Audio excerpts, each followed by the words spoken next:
Hey, what's up, everybody? It's Evan here from ES Van Ness Mechanical, Plumbing and Heating.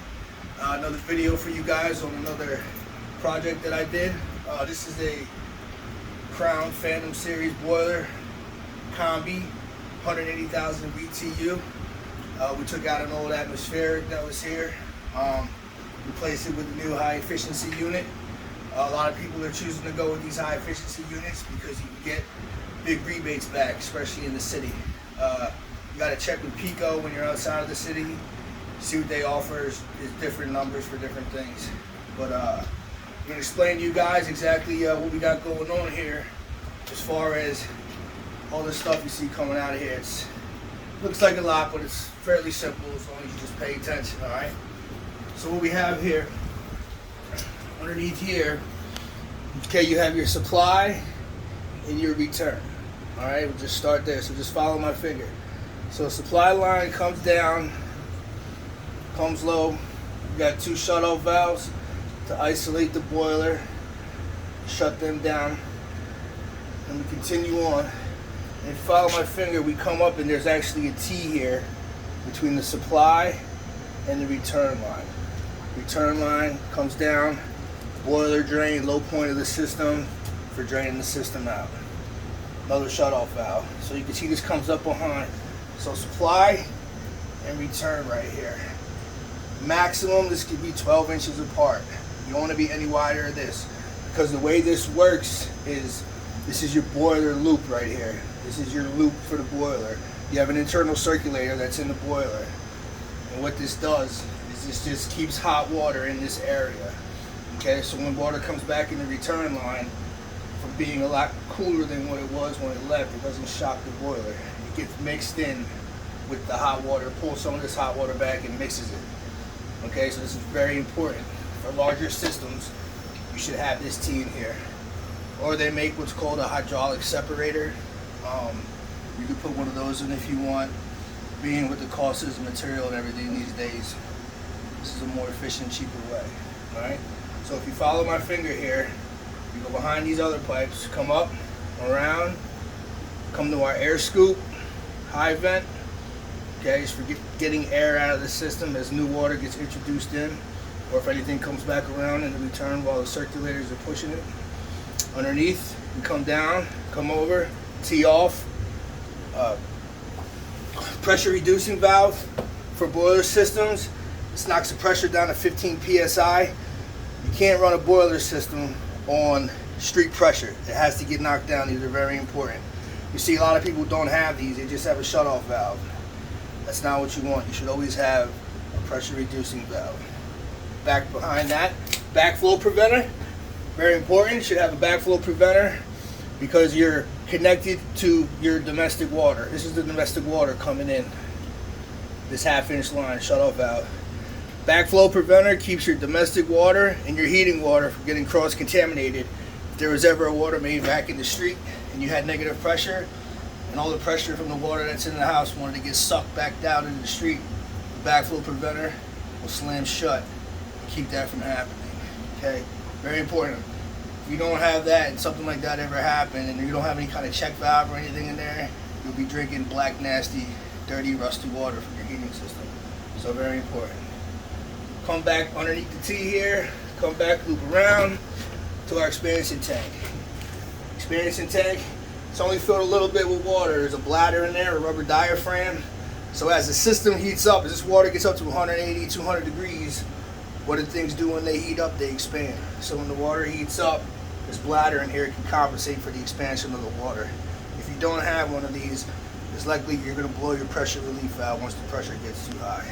Alright, so coming back up here, air scoop, high vent, and now we come up, we jump from 1 inch to 1.5 inches to feed our header, to go out, feed all the supplies in the system. For this house, being a larger house, we zoned with circulators instead of using zone valves. Too much water needs to get pushed around in this house if you just had one circulator and 6 zone valves. You'll burn that circulator out in no time. When you got all circulators for each zone, you'll be good to go. It's a more efficient way. And then after the circulators, shut-off valves to isolate each zone in case you ever had to work on something. Okay, and this also isolates from the rest of the house.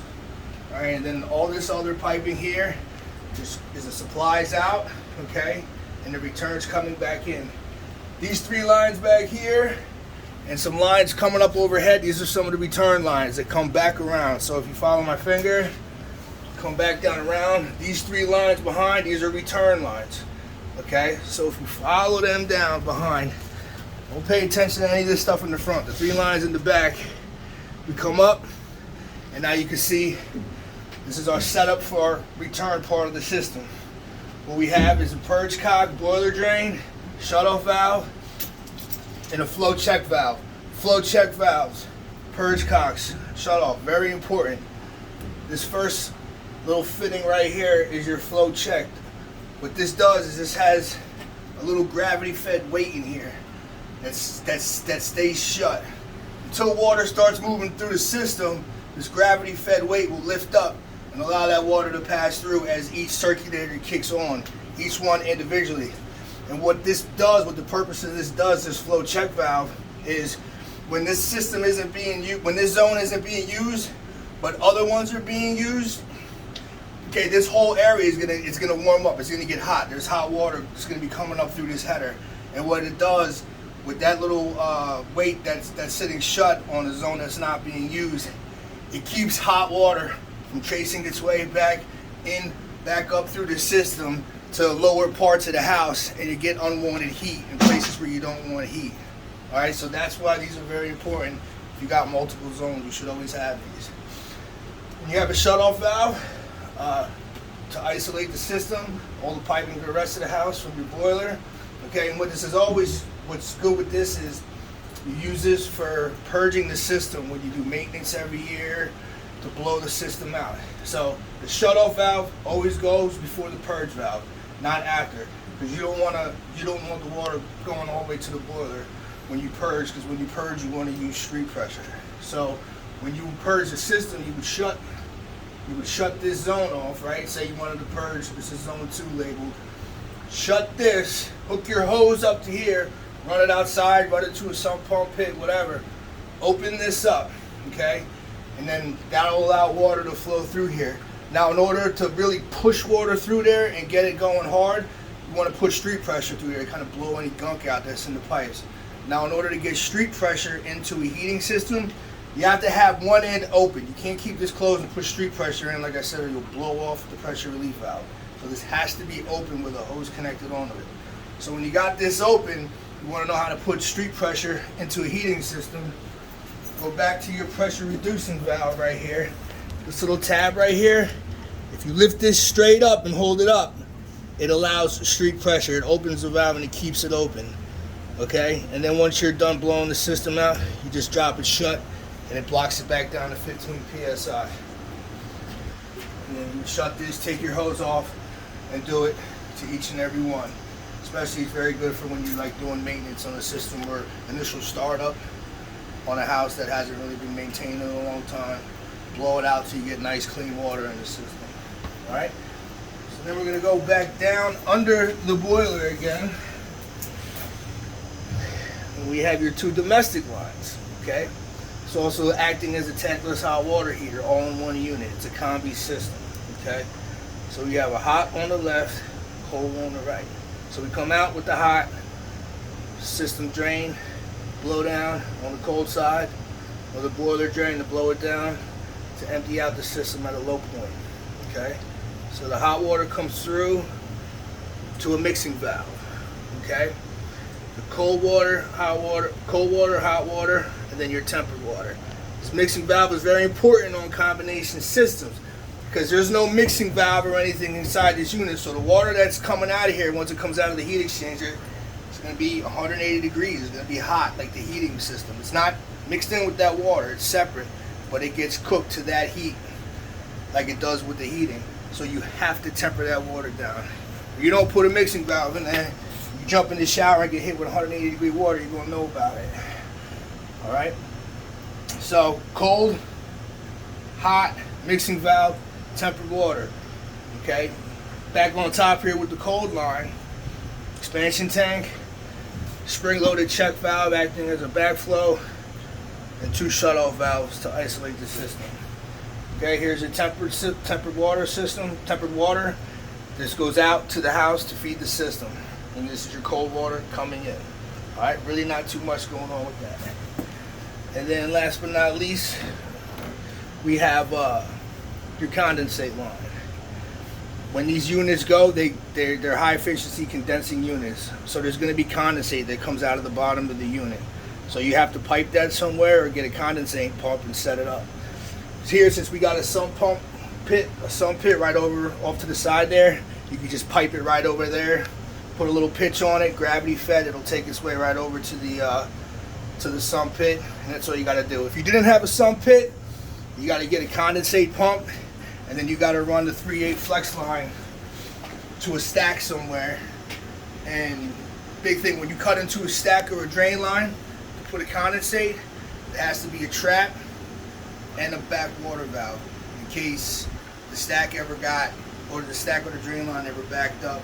Water won't come spewing out of the trap that you cut in there with the hub drain connected to it for the condensate to go. And then on the top you have your exhaust. Fresh air inlet goes out the side of the house over there. We knocked out a couple windows, still got to patch it up a little bit, dealing with silicone one little bit at a time. Try to do too much, you get it all over the place. Then last but not least, off the top of your boiler, this is your pressure relief valve right here. You just have it dumped down onto the ground.